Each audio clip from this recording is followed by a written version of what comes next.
All right, thank you so much for joining us today. My name is Radley Knowles. I'm here today with my lovely mother, Miss Willamay Knowles, who happens today, November 22nd, 2024, is her 80th birthday. So, You have so to let everybody know who I am. well, you know what? You make it this far. I think they deserve to know. But I'm so grateful to have the opportunity to have a sit down with you, Mom. So thank you for the opportunity. Thank you for the sit down. Special thanks to Jaco Photography for their setup, as well as my engineer Eric for this opportunity to do this. Well, Ma, it's I think in the Book of Psalms it says your years are 70, and if by reason of strength you get 40. So you have attained your 40. Please let me know, how do you feel? I feel great, Yeah. and I just thank God that He has spared me to see fourscore, and I am in good health. Yep. I just thank Him that I am not on any chronic illness medication. That's right. And so it's just the grace of God that has kept me these many years. Absolutely, absolutely, absolutely. All right, Ma. So I guess we'll just jump right into it and introduce yourself. Let us know where you were born, your parents.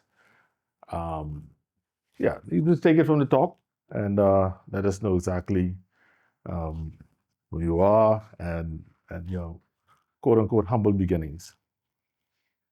Okay, for those who don't know me, my name is Willamay Knowles, aka May. Yes.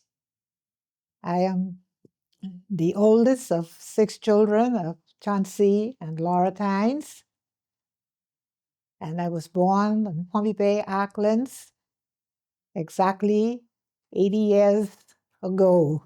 Right.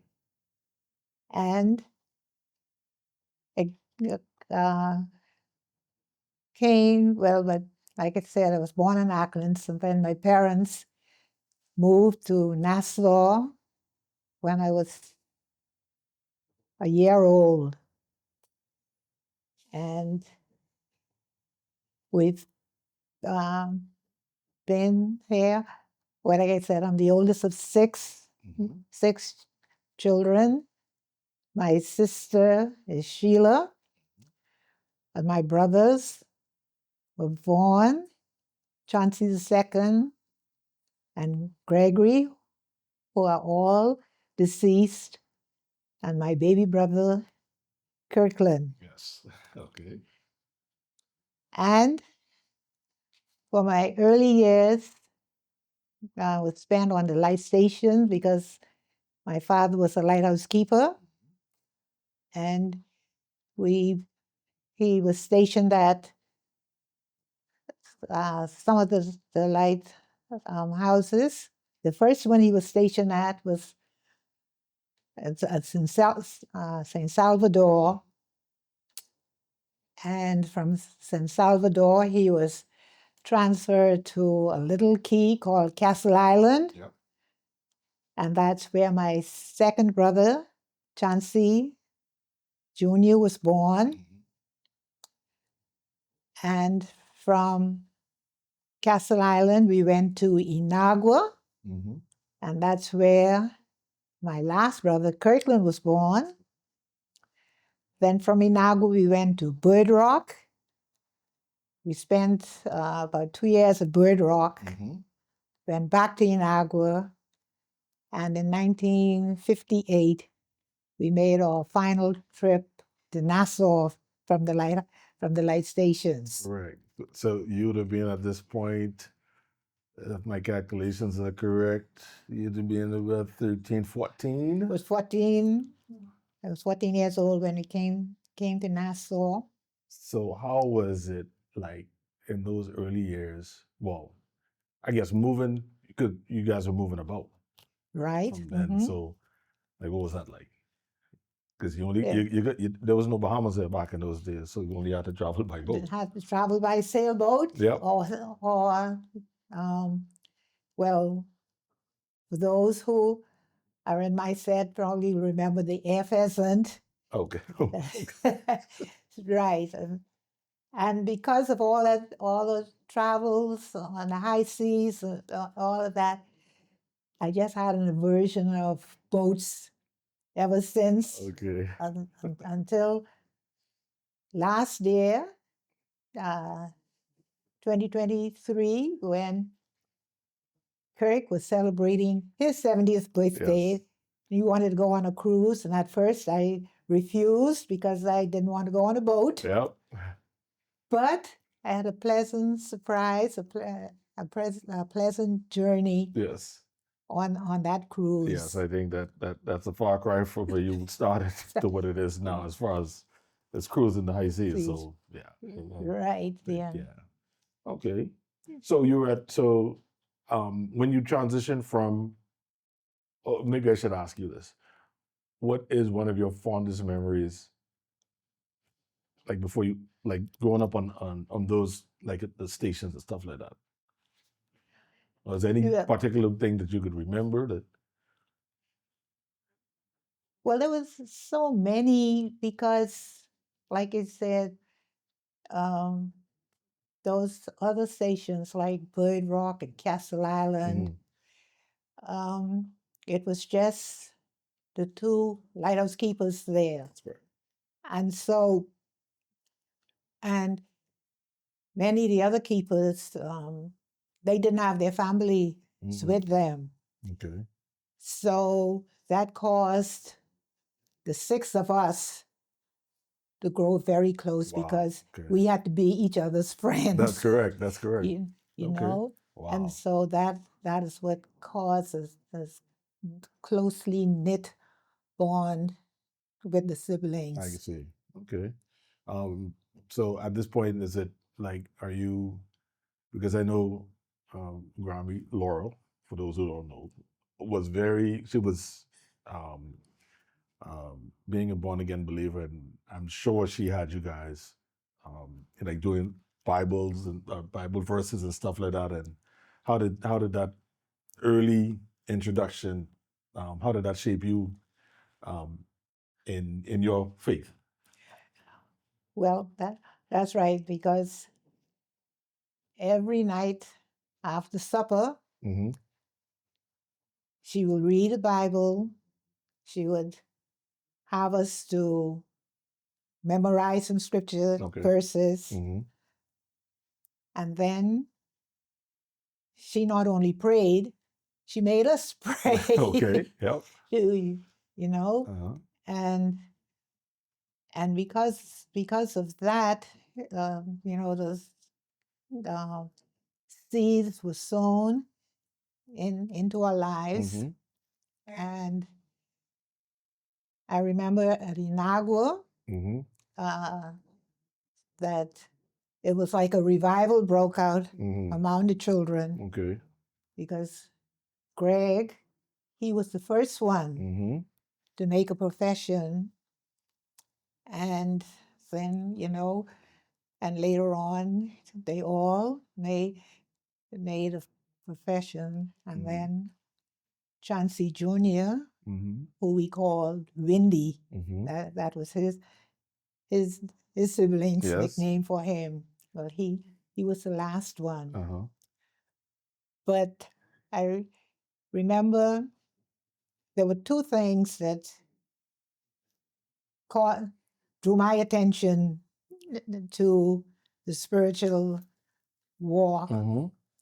Like I said, Mom, used to read the Bible every night, Mm-hmm. and she read through the Bible for the whole year. Mm-hmm. And coming toward the end of the year, the end of the book of the Revelations, I remember where it said that in the new heavens that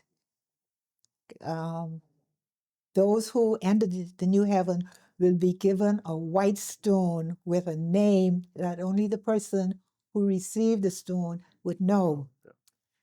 And that piqued my curiosity because I want that stone. I want to know what name is written on it. Yes. And to top it off, one time Sheila had already made a profession, Mm-hmm. and I decided to aggravate her. And whatever I did, and she didn't respond. Uh-huh. And with those two things coupled together, Uh-huh. that's what caused me to say, well, okay, this is something different. Yes, So yes, I yes. want it. Yes. And Okay. so it caused me to accept the Lord as my Savior. Okay. Wow. All right. Well, so okay, so now you transition to, well, I mean, at this point, you're moving to Nassau and From from Inagua. Inagua, right? From Inagua. So what's life like at this point? Because you guys don't go to high school, or did you become um like a monitor, or because I know a lot of people at that age they became like school monitors or teachers assistants, so to speak. I mean, what we call today. But what? Well, we were fortunate in that both parents had teaching experience. Okay. And so they taught us. So you could say that we were homeschooled. Yes. From we were little until we went to Inagua. Okay. And after we went to Inagua with the public school there. Okay. So I entered public school at the age of 12. Okay. Right. And back in those days, they had this certificate that they called the leaving school certificate. Yes. And remember now, I went full-time to school at 12. And when I was 13, I passed that exam. Wow. And you could say with flying colors. There you go. And at that, I was 13 when that happened. Uh-huh. Moved to Nassau when I was 14. Okay. Went to what was Eastern Senior School then, there on Mackey Street, opposite of the Ranfurly Homes for children. Yes, okay. All right. And at the age of 15, I passed the Bahamas Junior Certificate. Okay. And back then, you had to pass at least 5 subjects Okay. to get your certificate. Right. And included in those 5 subjects had to be maths and English. Right. Okay. And so I think I passed 8 subjects. Okay. Wow. Okay. In the right. the BJCs. Yes. Okay. All right. And so now you're entering into, I guess, is work like getting into the workforce, or the age of like maybe 18, 19? Are you getting a job? Right. Okay. After I passed the BJCs, they were looking for, I guess you could call them monitors. Yes. Okay. And so I started teaching. Okay. Then at it was called Eastern Junior School back then. With it's now Palmdale Primary. Okay. Yes. And so I taught there for 5 years. Okay. All right. And then after I stopped teaching there, I went into banking. Okay. I went into to work at Barclays Bank. Wow. Okay. Right. That's a throwback. Right. What was teaching like for you? I mean, was that Well, it's there's a reason I'm asking that because I'm going to somewhere later on, but yeah. well, it was a challenge then because back then we had these um, large numbers Mm-hmm. in a classroom, Okay. and I think we had I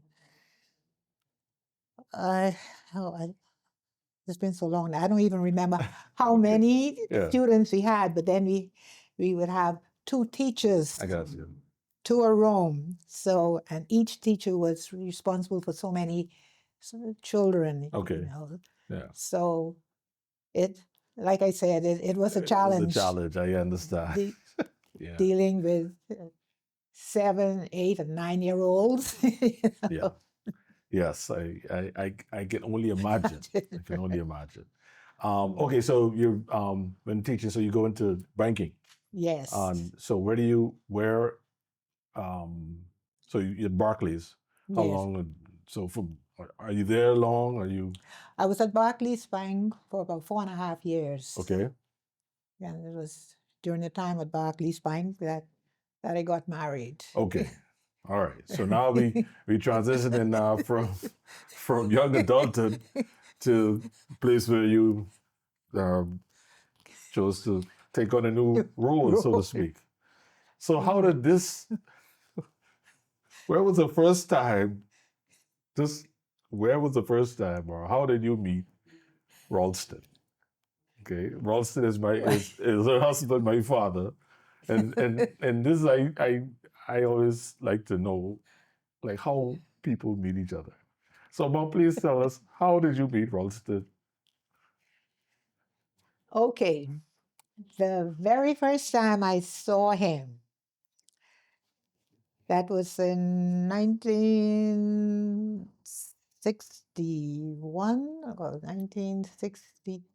I think it was either 1961 or 62. Okay, It was during an election campaign. okay, And well, I didn't know who he was at that time, uh-huh, but we were at a rally, and you know how curious he is, and he was just passing by and just slowly checking, and then my uncle Claudie, yes, who had who had known him, yes, that's right. and he was just there getting between the speakers and the people. And my uncle, wanted to know what's he doing here wasting time. Yeah. And so someone asked Claudia, well, say, who is he? So he said, that's that Knowles boy. Okay. All right. And then from there, well, Daddy Collie, Mm-hmm. my mother's father, who Yes, we call Daddy Collie, that's correct. had known him Mm-hmm. too, Okay. And then a few years later,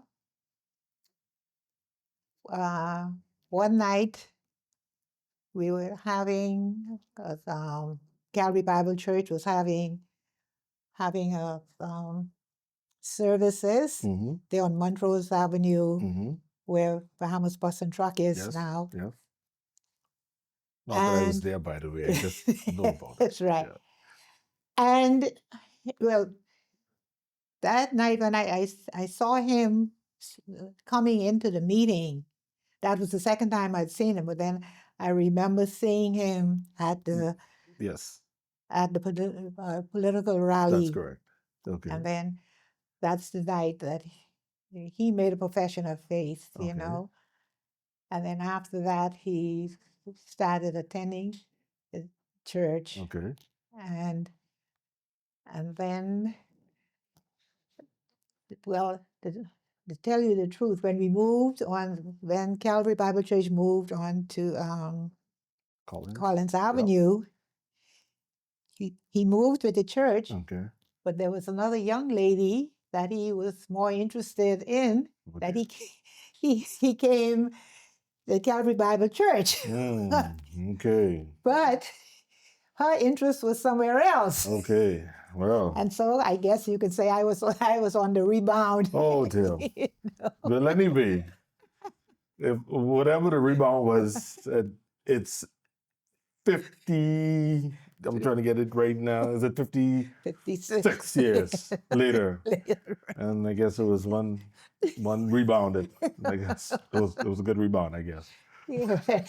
Nevertheless, Yes. okay, so you guys get married in June 22nd, 1968. Mm-hmm. And so you're married now, and so well, now you transition into married life. Where are you working now, and what's life like? Well, when we got married, I was still at Barclays Okay. Bank, Uh-huh. and I left Barclays Bank shortly after we got married, Mm-hmm. and I had a stint at what it was British Airways overseas then. Well, I think they just called themselves British Airways today. Yes. Right. Yeah. So I was only there for about 18 months. Okay. Right. And All it was right. during that time that I was at BOAC that Marty came along. Okay. And which is in June of 71. That's when Yes, that's when you have right. your first Right. first, yeah. Mhm. Okay. And then of course I come along in December 73. Well, at that time, then I was working at an offshore bank that was called World Banking Okay. Corporation. Okay. When I joined them in October of 71. Okay. Right. And I was there with them until March of 1988. Wow. Okay. So how now because of course, in this day and age, of course, the modern woman has to, be along with the wife being parents and working. How was that back in that time of being wife and being, a new parent or new mother and transitioning and working, all of that? How's that looking? Well, it was, well, thank God you had my mother Yes. there. And so that aspect of it wasn't difficult. You know, she was there to take care of you. I didn't have to take you all to the nursery. Mm-hmm. And then later on, when you all were in school, Mm-hmm. I didn't have to worry about coming to get you all. Mm-hmm. She was there Okay. to pick you all up. Yeah. Okay. I'm gonna go back to the political aspect because I know that you said you met or you saw him for the first time at a political um, rally, Right. so to speak. Mm-hmm. How much has politics, and when I say this, I mean I'm not talking about either side, but how involved were you in the political, because of course during this time, of course, it was under the UBP regime, and then of course the transition, of course, to the PLP. But how what was that time like that you can recall from those political days? Well, in the early days, my parents were involved with the PLP, and mom used it. I mean, every PLP rally they had, mom would take Sheila and myself to the meeting, and so we got a little bit involved. Mm-hmm. But then after we got married, well, your dad, he wasn't as involved, and so that put a damper uh, on my I involvement. understand. I understand. But but I was still a bit involved, but I not as understand. much. Much as okay, all right. And also, so in we're talking about Calvary Bible Church. Just taking it back, when you guys were at Calvary Bible Church, you along with some other persons during this time, I guess, your transition into the church that you still belong to this day. Talk a little bit how the transition from um, Calvary Bible Church into CNMA Bahamas, Christian Missionary Alliance, Chapel on the Hill. Um, how did that Yeah. transition? How did that take place? Okay.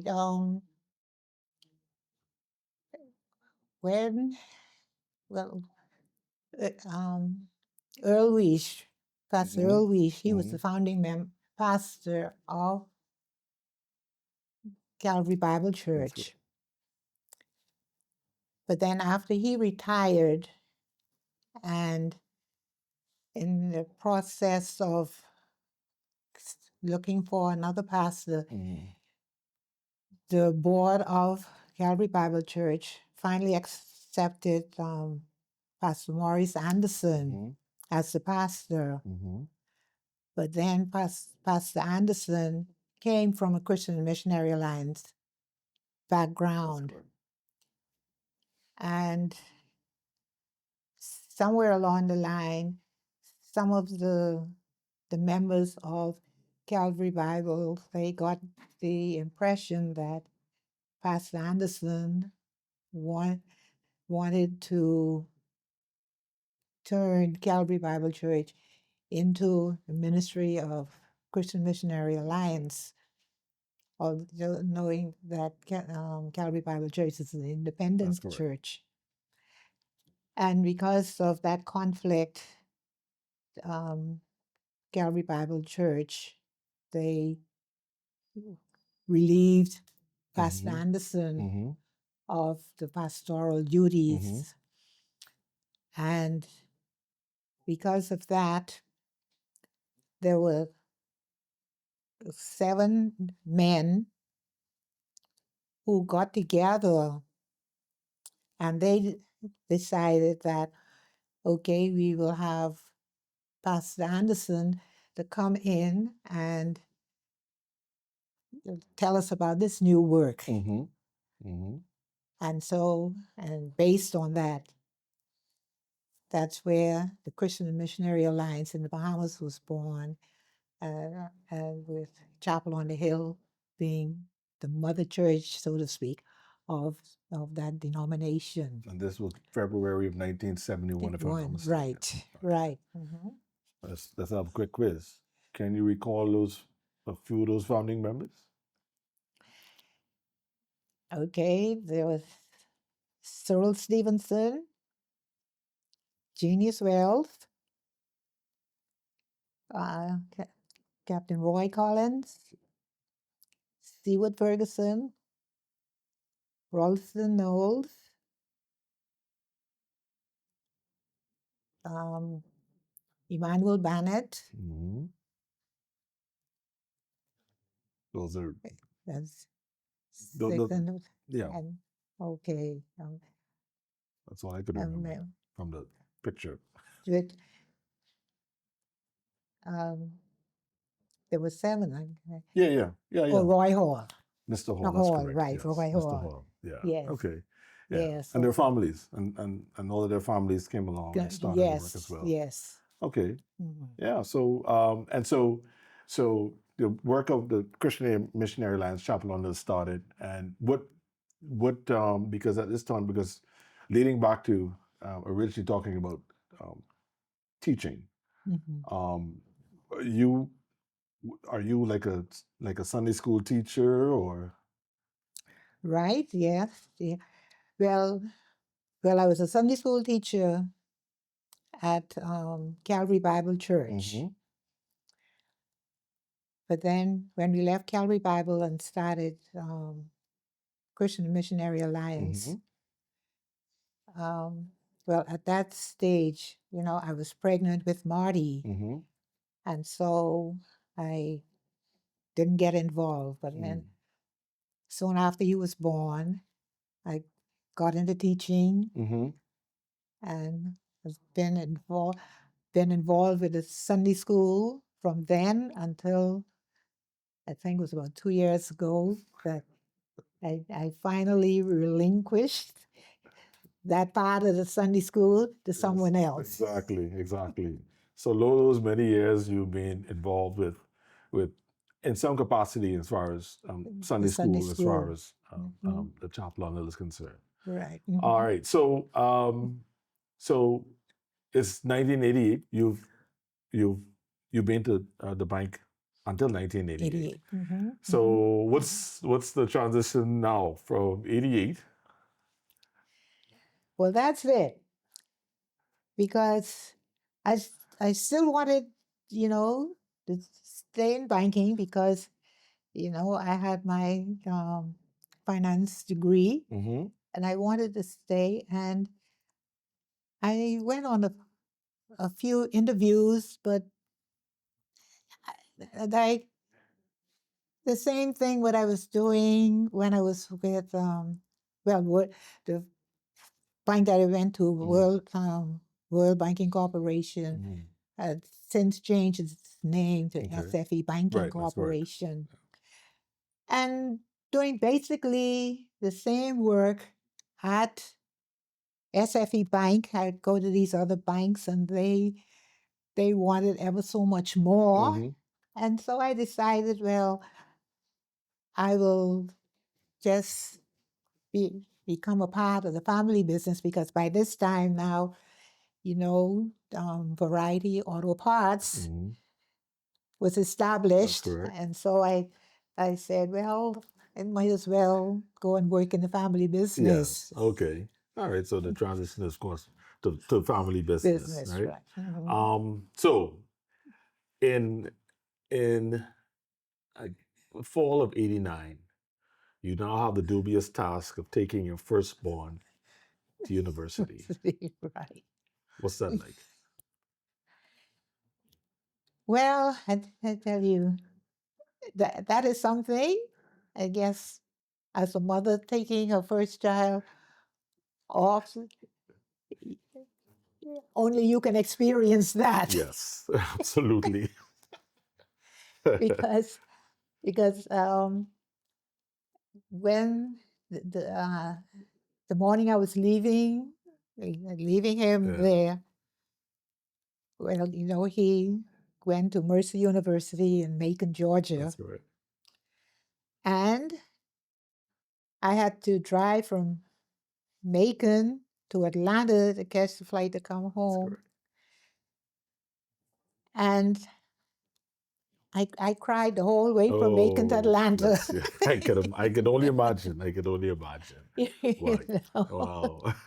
But, but again, God was so gracious to us in that um, before he went off to university, the Lord had opened the way up for your dad to meet one of the elders of the CNMA church in Macon. That's correct. And he, Hunter Thompson, Yep. and he just AKA he and Uncle Jack. his wife, their Uncle Jack and Aunt Kay, they just accepted Marty as their own. And then a few years later, when you went their school in Herbert Smart's Yes. aviation in Macon, they just took both of you in as their own. Absolutely. And we're blessed to still have them to this day. That's And right. still- Yeah. They're still alive. So Yeah. we're blessed. Yeah. We visited with them last month when That's we correct. were there in Atlanta. That's correct. And so, what was that transition like also with, because now you're empty nested? because Oh. now Monty's gone and I'm gone. Now you have an empty nest. Well, it started out as an empty nest, but you could say what happened when we had some other persons who came. Oh, well, you mean like some of the other nephews? Yeah, Yes, yes. yes, yeah, yeah. So okay, well, we had Stuart, Uh-huh. uh, Gregory, my brother Gregory, and Right. Margaret's son, Mm-hmm. who was attending Kingsway That's correct. Academy at that time, Uh-huh. and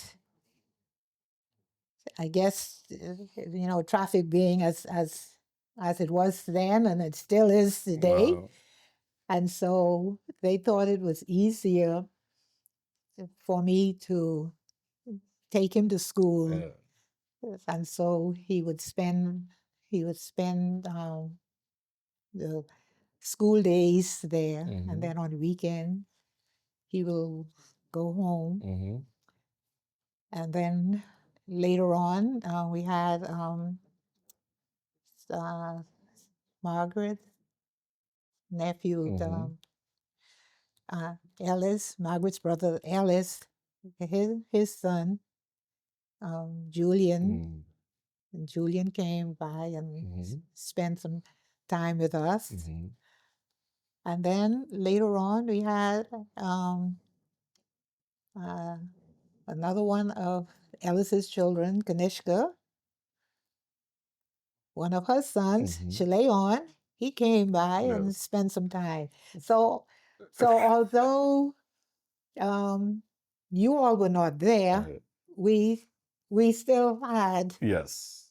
had young ones Young around. ones around, exactly. Yeah. And so at this point now, at this point in your life, it's now about, let's say about 2000, you have your first grand comes Right? along.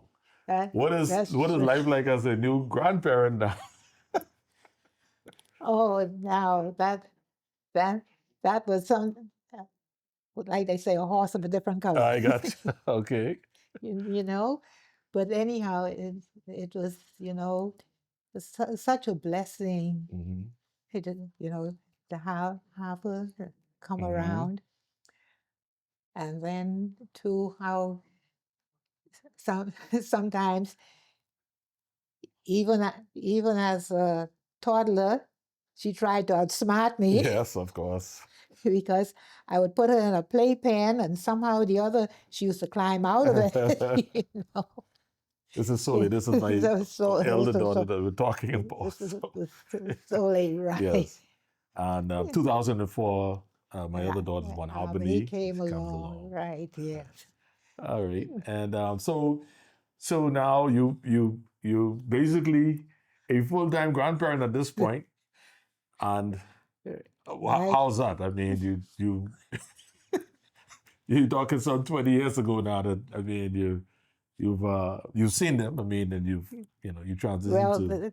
the thing about it, and even now, Soleil and I we remind each other in the mornings when I used to take her to preschool, Denison Learning Center. Mm-hmm.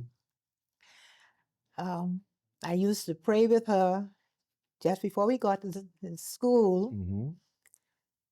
And then one day, she told me, she said, "Mom, say, let me pray." Mm-hmm. I said, "Okay, well, go ahead then." Mm-hmm. And ever since that, every time we were approaching the school, she would want to pray. Mm-hmm. Yep. And Okay. then, too, there were times when I had to take them to Kingsway Academy. Mm-hmm.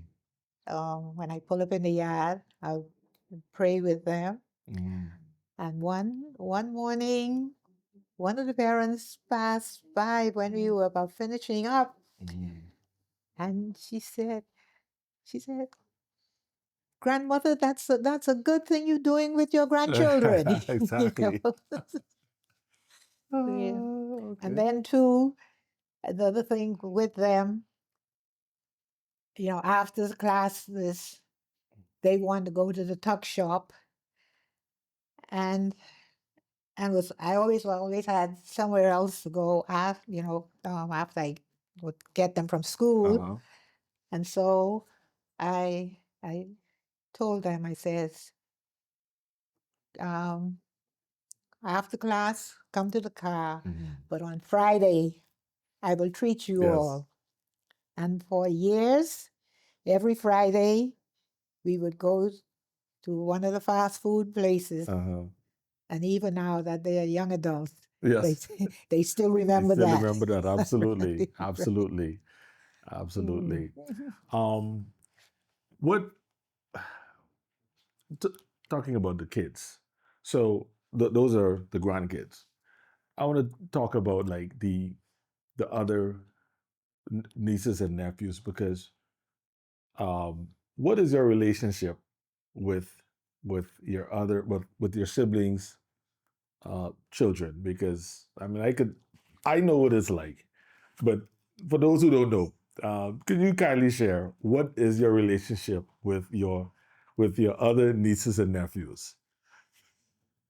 Yeah. Wow. that, that's a big That's a bite loaded off. one. Yes. But um, I, with each one of them, it's a special connection Yep. with them. Yep. And about 2 years ago, I made and I well, some of them I would call on their birthdays, Mm-hmm. and they would be looking forward to that call. Mm-hmm. But then about 2 years ago, I made a list of all of them with their Mm-hmm. birthdays. Yep. And so from about 2 years ago, they're 2022, Mm-hmm. I've been calling each one of them on their birthdays. Absolutely. And, Absolutely. and they've been looking forward to that. Absolutely.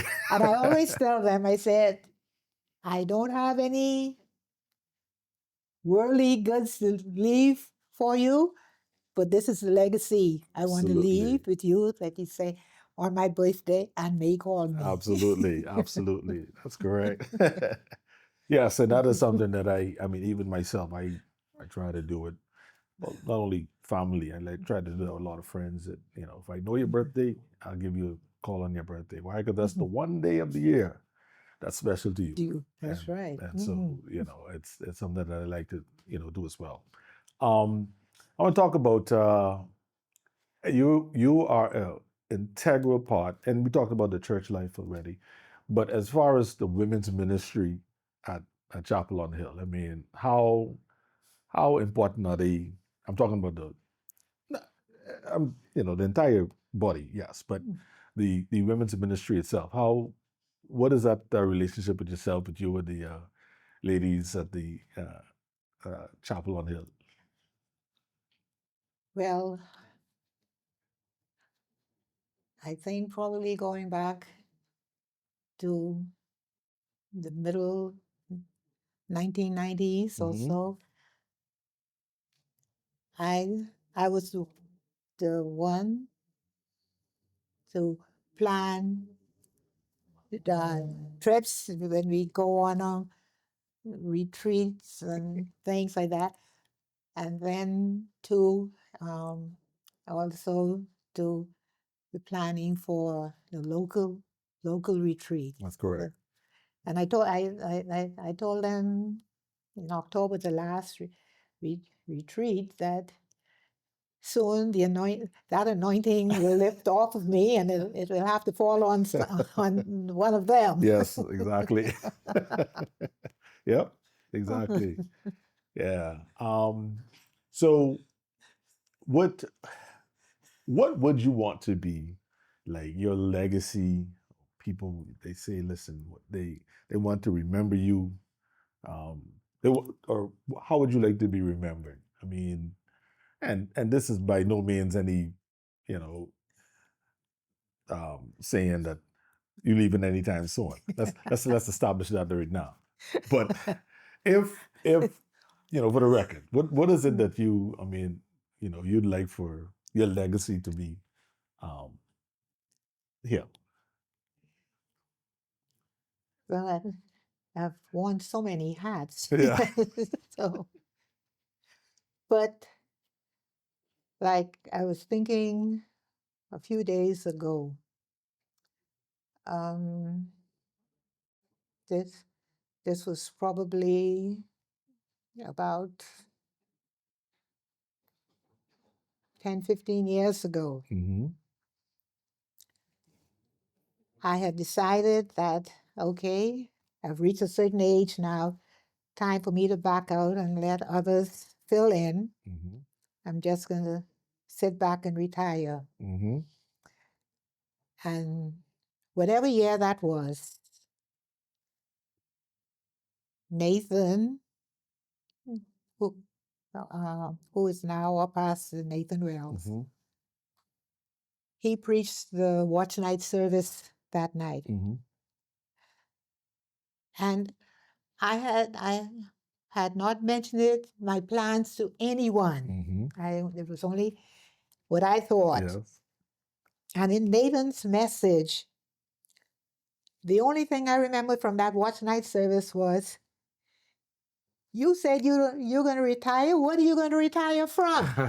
You still have work to do. And I just took that. I say, okay, Lord, you still have work for me to do. Yes.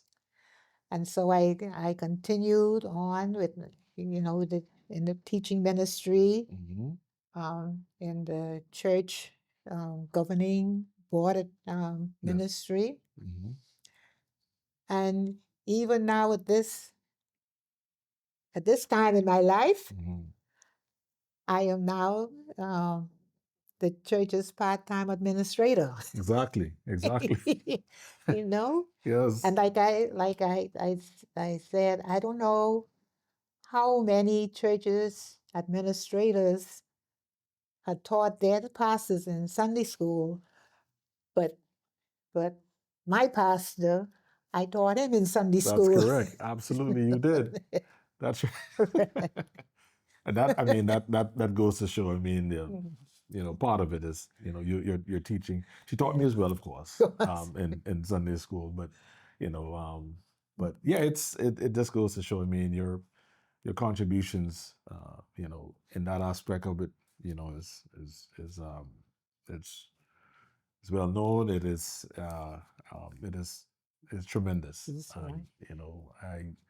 I certainly can rise up and call you blessed, as the Proverbs 31 woman. Praise the I'm Lord. blessed to do that. Right, I'm blessed to do yes. that. Well, Mom, listen, this was It's like certainly as I don't remember the exact quote from Randy Travis, but it basically says that when you leave this world, it's not what you leave, but it's what they think of absolutely, what you have left. absolutely, And absolutely. basically that is what I want my legacy to be. Yes, absolutely. So listen, I let me ask you one more question before we leave. Well, okay, you said Randy Travis. Now, I know, but please, for everybody out there, can you please tell everybody who was your favorite artist of all time? Charlie Pride. Charlie Pride. Right. She loves a Charlie Pride, and she knows all of the songs. Charlie Pride. Oh man, I must say, Well, I was yeah, I have them impressed. all printed out. She has them all printed out. Well, no, well, I have them on my computer. I just need to Yes, print them, but I yes, have them on the but computer. yes, but yeah, country music has certainly been an integral part. I guess maybe growing up, I guess maybe that was kind of the music that you guys were Listen exposed to, to. right? Yes, yeah. But yeah, even the first one is named after a country singer, Marty Roberts. Roberts. So I should tell you. Mom, anything else you want to share? Please, if you want to say anything else. Well, I just want to thank the Lord for the two sons Mm-hmm. that he has blessed us with. Mm-hmm. And I just want to say that even when I was working, all my coworkers, we all had children around the same age and everything. Mm-hmm. And the things that some of those children put their mothers through, I can just thank God. Yep. Even though you and Marty sometimes used to get on my nerves, and I used to say I wouldn't sell you for a penny because when the people want to bring you back, I may not find a penny to give them. But all in all, I can just say, praise God for the young men that you all have turned out to be. And for my two granddaughters, Yes. again, I thank the Lord Yes. that Absolutely. they're such lovely young women growing into Absolutely. adulthood. Absolutely. Never had to visit us in hospital. Never had to visit us in a jail cell. And What a blessing. likewise, I never had to bail her out. Although sometimes pretty close, but and never had to see in the hospital. And thank God for that. That. So, but Mom, listen, I am so grateful for this opportunity to sit down with you and have your story, share your story with myself and also everybody out there. It is truly a blessing on this Yes. your 80th birthday. I am so grateful Praise for the God. opportunity. Hallelujah. I prayed, I said, God, please. I said, I did it for Dad. I said, please, if you allow me life and health and strength to do it for Mom. And I am so grateful for him Yes. for the opportunity to do it. And so Yes. thank you so much. And sure Very appreciate it. good. And well, this Thank this you. isn't the end by no means, Means. but it's just we leave it out there for everybody to watch Watch. and so that they can appreciate it. Thanks Thank again, you, Mom. son. Appreciate Yes. you. Thank Love love you. you. I'll Love give you you a hug too. and a kiss. Love you. Oh, Thank you so much. so Thank you so much. thank you. Thanks once again for watching. My name is Radley Knowles. This has been my mom, Miss Lily Mae Knowles. Thank you for the opportunity to watch. Thanks, special thanks to Jaco Photography, as well as my engineer Eric for this recorder. Thank you so much. Appreciate you. God bless. Bye-bye. Bye-bye.